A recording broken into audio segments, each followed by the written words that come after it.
time for some dimes. I got a dime box here. I haven't had any good luck with dimes, but I figured I'd open one up. I might have to retire this series because I haven't gotten anything good, but you know, I always try to do some dimes. You know, I always try to find some silver. Always try to find some airs, varieties. Those 1970s, and 60s, 70s, and those proof reverses from 69 and 70. I always like finding those, even though they're not worth much. Always something to find in dimes. So let's not waste any more time. Let's see if we got a circulated box of dimes here. So I got my MacGyver screwdriver here. Let's see if we have some circulated dimes. So here we go. Let's see here. Do we have circulated dimes or not? If not, it's going to be a quick series. So it looks like we do. Looks like it. So you know what we got to do? We got to start searching through dimes. So there we go. We got some dimes there. And I will bring you in on the first find. All right, we're on roll number 6 here, and I thought I'd bring you in. We'll be seeing these often on. These are the 1969, 1970. They call it the reverse proof, and you can always tell in the 69s and 70s if they have the 2 deep gouges right there. I'm not going to bring it under the scope this time, but when you get the deep gouges in the flame like that, that was the proof reverse. So we do have one here. It's not uncommon. Well, I should say it is uncommon. It's not rare. It's worth a little bit more. Probably not more than 50 cents to $1.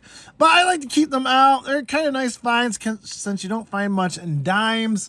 I always pull them out just for the fun of it. Make some rolls. Make an extra $1 or $2 selling a roll of these. So that's what they look like. I'm not going to get in much detail. You can see them on other videos, but that definitely is a proof dime, reverse dime from 1970. You can find them on 1969 as well. 1969 Philadelphia, and for 1970 both the Denver and Philadelphia as well. So we'll keep looking out for that. There's nothing else in this roll that I saw. It's just pretty much, we're probably not going to find much, but I will bring you in on the next find. All right, we are on roll 25 here, which we do rolls 25 and 50 live. And I tell you what, this dime box has been lame. Lame to the extreme. Only 4 finds. All of them have been 1970 proof reverses. Not in the best shapes either. So there's nothing been major here. No silver, no airs or varieties, no 2009s even. This has been pretty much a lame dime box, and I might have to retire some dime searching here for a while because, man, there has been nothing found in these this box or in these rolls whatsoever here. And again, I'm not seeing anything right off the top there.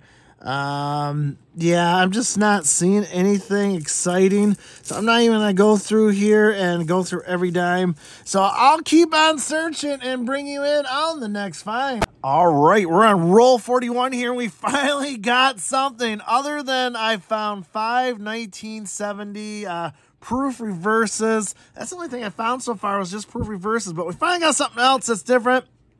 It is a lower mintage 2009 Denver right there.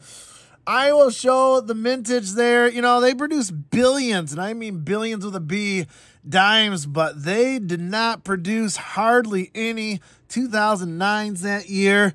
So it's kind of one I keep aside because they did not make many. I always keep them aside there. I haven't found anything else. This has been kind of a boring box. I might have to do a second box. So, if you don't see roll 50, we're just going to do another box here because we're pretty much striking out. We got to keep on searching and find something good in dimes, so stay tuned. All right, we're on roll 46 here, and we finally did it. It took a while, but we got silver there. I just opened up this roll, and you can see it as clear as day. Right there, that's what you're looking for. It's like a frosted silver right there. So we're going to pull that out right now and see what we get. And there we go. Looks like we got 1955 right there. Getting an older one right there. 55. Let's see if that's Denver or Philadelphia. Oh, wow. It's San Francisco, actually. So I can get as close as I can for the zoom. There is an S on there. We got a 1955 S silver there from San Francisco. That's a pretty good shape, actually, for a 55. We got 90% silver in these rolls. Finally, it took me. I was getting discouraged. I thought I was going to have a dud box. So we did find silver in this box. I have to be honest, I usually average one per box. So we got it there. It took towards the end there. 1955 San Francisco. That is a beautiful coin right there. Everything else looks quite modern there.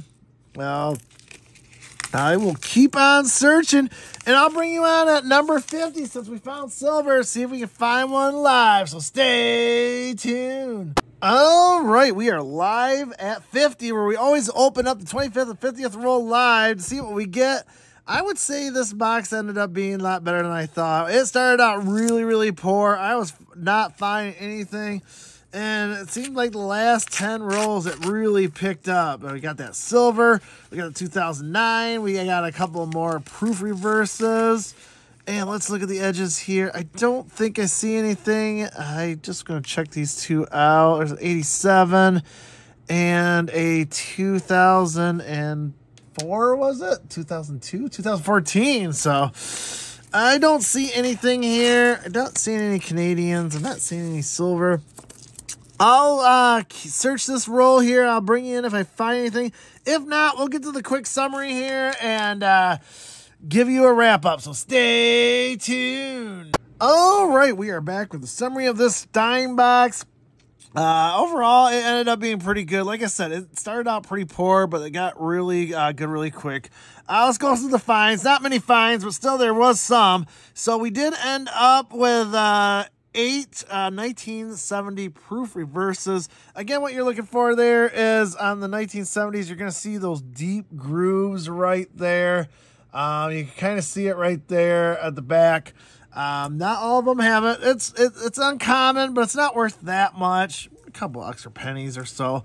I roll them up there, maybe give them maybe sell them here. Some people really collect them. Some people really don't.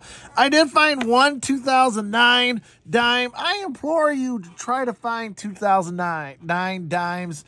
They're so low mintage. I showed it earlier what the mintage was on the Denver.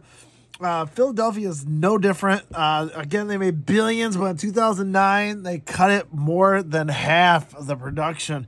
And I find more 60s than I do 2009, so you always got to look out for 2009s and keep them aside. They're not worth that much again. An extra penny or two, still kind of collect. But the creme de la creme, we did find another silver dime, this time from 1955, San Francisco, man. This thing is a beauty. I don't know how this floated through in the circulated coins, but man, this is in really good shape. So for a 1955 silver dime, we will take that all day long. Keep my streak alive. Finding some silver in there is always a good time to, you know, it's over $1 right there for just the metal value alone. But let alone a 55 San Francisco, they made a lot less of those than the Philadelphia's and Denver. So always a good find to find. And again, you can kind of tell there it's all frosted. And the edges, you can also tell there as well. That's how it's a big giveaway. So overall, I would say this is not a bad box. Like I said, it started real slow, but it picked up in the end. And that's what you got to do. Just got to be patient sometimes. And especially with dimes. Dimes are so hard to find stuff in. But I still like doing them. They're always fun. So until next time, everyone, Retro Robbie saying, collect what you love.